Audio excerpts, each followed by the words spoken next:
ऐसा क्यों? चोट कहीं भी लगे घायल भाजपा ही होती है।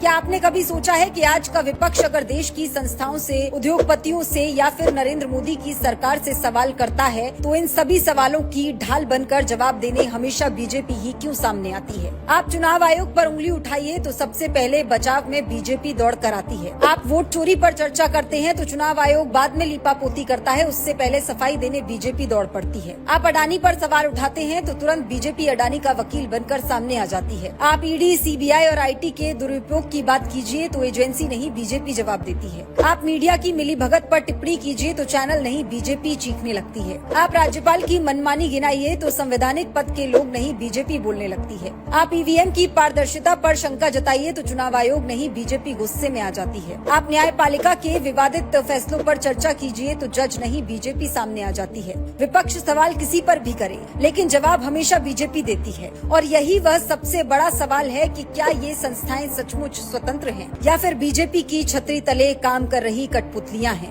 जिस पर भी सवाल उठते हैं उसे ही जवाब देने चाहिए, मगर बेचैन हमेशा बीजेपी रहती है। अब साफ हो गया है कि बीजेपी जनमत से नहीं बल्कि वोट चोरी करके चुनाव जीतती है।